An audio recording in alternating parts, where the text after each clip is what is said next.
ପିଲାମାନେ ଶିକ୍ଷା ବିକାଶ ୟୁଟ୍ୟୁବ୍ ଚ୍ୟାନେଲକୁ ତୁମମାନଙ୍କୁ ସ୍ୱାଗତ। ଆମେ ଆଜି 2 ନମ୍ବର କରିବା।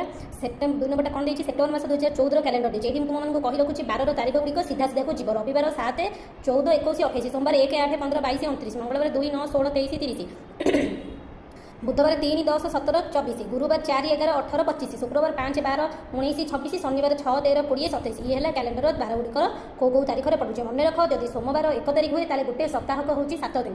7 ଦିନ ପରେ ତାପରେ ସୋମବାରଟା 7, 1, 8, ତାପରେ ସୋମବାର 8, 7, 15। ଏମାନେ ସମସ୍ତଙ୍କଠାରୁ 7ର ବ୍ୟବଧାନ ରଖନ୍ତି, କାରଣ ସପ୍ତାହକ 7 ଦିନ। ଚାଲ ଯିବା ପ୍ରଶ୍ନ ଗୁଡ଼ିକ କରିବା। ଉପର କ୍ୟାଲେଣ୍ଡର ଦେଖି କହ ଓ ଲେଖ। ଏହି ମାସରେ କେତୋଟି ରବିବାର ଅଛି? ଦେଖ କେତୋଟି ରବିବାର ଅଛି। ମୁଁ କହିଥିଲି ରବିବାର ସିଧାକୁ ଦେଖିବ 1, 2, 3, 4, 4ଟି ରବିବାର ଅଛି। ମୁଁ ତୁମମାନଙ୍କୁ ଏବେ କରିକି ଦେଖାଉଛି। ଦେଖ ପିଲାମାନେ, ମୁଁ କରିନେଇଛି। ଏହି ମାସର କେତୋଟି ରବିବାର ଅଛି? 4ଟି। ତୃତୀୟ ରବିବାର କେତେ? 21 ତାରିଖ। ମାସର ପ୍ରଥମ ରବିବାର 7 ତାରିଖ। ମାସର ଚତୁର୍ଥ ସୋମବାର ଏଇ ତ 1, 2, 3, 4, ଚତୁର୍ଥ ସୋମବାର ହେଉଛି 22 ତାରିଖ। ମାସ ହେଉଛି ତୁମମାନେ କ୍ୟାଲେଣ୍ଡରଟି ବୁଝିପାରିଥିବ। କ୍ୟାଲେଣ୍ଡର ଯେବେ ବି ଆସିବ ଆହୁରି ଅନେକ କଥା କ୍ୟାଲେଣ୍ଡର ବିଷୟରେ ଜାଣିବା। ପୁଣି ଦେଖାବ ଆଉ ଗୋଟେ ନୂଆ ଭିଡ଼ିଓରେ। ରହିଲି ପିଲାମାନେ, ଜୟ ଜଗନ୍ନାଥ।